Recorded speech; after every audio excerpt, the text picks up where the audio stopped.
Sir యాక్చువల్గా మీ రాజకీయ ప్రస్థానం గురించి అందరికీ తెలిసిందే, కాకపోతే ఒకసారి మనం డిస్కస్ చేద్దాం. గ్రామ కమిటీ మెంబర్ నుంచి మంత్రి దాకా ఎలా ఉంది సార్ ప్రస్థానం? రకరకాల పదవులు అనుభవించారు, సర్పంచ్గా చేశారు, ఎమ్మెల్యే, మంత్రి, కోఆపరేటివ్ బ్యాంక్ చైర్మన్గా కూడా చేశాను, డిసిసిబి. ఎస్.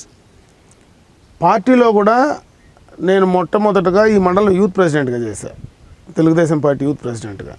గండిపేటలో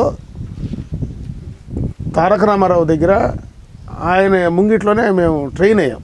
ఆ రోజు మాకు ఆయన ఒక పెద్ద ఎదురు బొంగు, అదేవిధంగా ఒక జెండా, ఒక మైకు ఆ రోజు ఇచ్చాడు మాకు.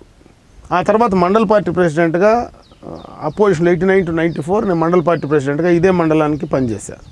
ఆ తర్వాత జిల్లా ప్రెసిడెంట్ ఆయన 2004లో జిల్లా ప్రెసిడెంట్ ఆయన 2000లోనే స్టేట్ యూత్ ప్రెసిడెంట్ చేశాను. అంటే పార్టీలో కూడా చేయాల్సిన కార్యక్రమాలన్నీ చేశాను. రాజకీయాల్లో కూడా దాదాపు అన్నీ కూడా మా తండ్రి గారు మంత్రి కాలేకపోయినాడు, నేను మాత్రం అది కూడా ఆయనకు ఫుల్ఫిల్ చేసేటువంటి కార్యక్రమం చేశాను. కంటిన్యూస్గా పబ్లిక్లో ఉంటున్నాను కాబట్టి మా ఫ్యామిలీ మొత్తం కూడా రాజకీయాల్లో చిన్నప్పటి నుంచి రాజకీయాల్లో ఇమిడిన ఫ్యామిలీ కాబట్టి రాజకీయాల్లోనే కొనసాగించాం. Please like and subscribe eagle Andhra.